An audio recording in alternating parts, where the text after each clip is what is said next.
गांधी परिवार ने किस कदर इस देश पर अपना मालिकाना हक समझ रखा है, इसका एक और उदाहरण सामने आ गया है, जहां सोनिया गांधी के एक बयान से राष्ट्रपति इतनी आहत हो गई कि खुद राष्ट्रपति भवन को बयान जारी करना पड़ा। यह हाल है कांग्रेस की राजनीति का, यह है कांग्रेस का स्टैंडर्ड। आज आपको पूरी खबर बताएंगे, इस पर डिटेल में रिपोर्ट देंगे आपको कि कैसे राष्ट्रपति का अपमान किया गया और सोनिया गांधी ने क्या कह दिया, इस पर राष्ट्रपति भवन ने क्या बयान दिया है यह भी आपको बताएंगे। पर पूरी खबर जानने से पहले आयोन भारत को सब्सक्राइब कर लीजिए। नमस्कार, मैं हूं आपके साथ स्नेह श्रेयस। आयोन भारत देख रहे हैं आप।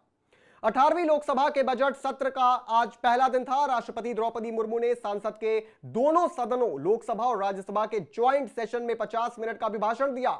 उनके इस अभिभाषण पर कांग्रेस नेताओं की टिप्पणी पर विवाद हो गया है। सोनिया गांधी ने द्रौपदी मुर्मू के लिए बेचारी शब्द का इस्तेमाल किया, वहीं राहुल गांधी ने भाषण को बोरिंग बताया।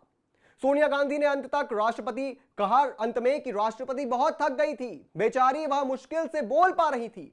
राहुल गांधी ने कहा यह बोरिंग था, वहीं बातें बार बार रिपीट की गई। प्रियंका वाड्रा ने भी राष्ट्रपति की साड़ी पर कमेंट कर दिया। पप्पू यादव ने कहा राष्ट्रपति रबड़ स्टैंप की तरह है, वे बस लव लेटर पढ़ती हैं। इन तरीके की बयानबाजी से नया विवाद शुरू हो गया है, ऐसा विवाद जिसमें खुद राष्ट्रपति भवन को बीच में कूदना पड़ा है। राष्ट्रपति भवन की ओर से जारी बयान में कहा गया, राष्ट्रपति के अभिभाषण पर कांग्रेस पार्टी के कुछ नेताओं की टिप्पणियों से इस शीर्ष पद की गरिमा को ठेस पहुंची है।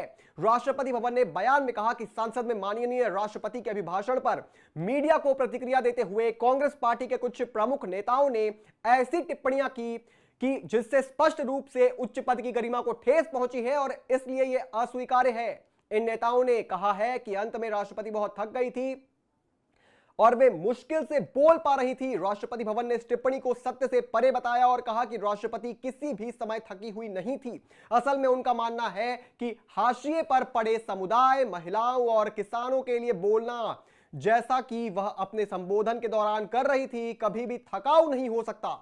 राष्ट्रपति कार्यालय का मानना है कि ऐसा हो सकता है कि नेताओं ने हिंदी जैसी भारतीय भाषाओं के मुहावरे और प्रवचन से खुद को परिचित नहीं किया है और इस तरह गलत धारणा बनाई है। किसी भी मामले में ऐसी टिप्पणियां दुर्भाग्यपूर्ण और पूरी तरह से टालने योग्य है। और ऐसा नहीं है कि सिर्फ गांधी परिवार ने ही इस तरह की टिप्पणियां की है, पूरा का पूरा इंडी गठबंधन इसमें मिला हुआ है। टीएमसी नेता कल्याण बनर्जी ने भी राष्ट्रपति के अभिभाषण पर टिप्पणी की थी। उन्होंने कहा उनका भाषण हास्यास्पद है। अगर पिछले साल के भाषण से तुलना करें तो इसमें कोई बदलाव नहीं किया गया है। इससे यह साबित होता है कि प्रधानमंत्री नरेंद्र मोदी ने 1 साल के अंदर कुछ नहीं किया। ऐसे बयान आते ही बीजेपी तुरंत इस पर हमलावर हो गई। बीजेपी अध्यक्ष जेपी नड्डा ने कहा कि मैं और भाजपा का हर कार्यकर्ता भारत की माननीय राष्ट्रपति द्रौपदी मुर्मू जी के लिए सोनिया गांधी द्वारा बेचारी शब्द का इस्तेमाल कड़ी निंदा करता है इसकी। केंद्रीय मंत्री हरदीप सिंह पुरी ने कहा राहुल गांधी ने कहा है कि भाषण उबाऊ था, क्या वह भाषण सुन भी रहे थे? उनकी मां सोनिया गांधी कहती हैं कि राष्ट्रपति थकी हुई थी। ये किस तरह के शब्द हैं? अब आप खुद सोचिए कि ये किस तरीके की राजनीति है। मतलब यह तो हम सभी जानते हैं कि कांग्रेस पार्टी अपने से ऊपर किसी को समझती नहीं है, तो वह राष्ट्रपति का क्या ही सम्मान करेगी। मगर फिर भी राष्ट्रपति एक महिला है और उसके बाद वह एक दलित है और वह कांग्रेस पार्टी जो दलित को अपने वोट बैंक से बढ़कर और कुछ नहीं समझती, वह ऐसी बातें कर रही है। गांधी परिवार इस देश पर अपना मालिकाना हक समझता है। वह सोचता है कि यह देश केवल उनका है, बाकी सब गांधी परिवार के नीचे है।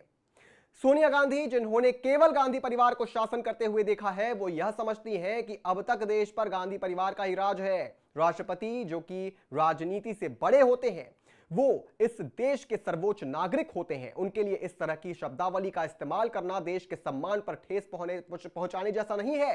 क्या राष्ट्रपति देश की राजनीति का हिस्सा है? क्या राष्ट्रपति के नाम पर वोट बटोरा जा सकता है? गांधी परिवार चाहे कितनी भी कोशिश कर ले, ना तो देश इस बात को माफ कर सकता है, ना ही ये देश पर गांधी परिवार का मालिकाना हक है। इस पूरी खबर पर आप क्या सोचते हैं दोस्तों, हमें कमेंट करके जरूर बताएं और भी तमाम बड़ी खबरों से जुड़े रहने के लिए आप देखते रहें आयोन भारत।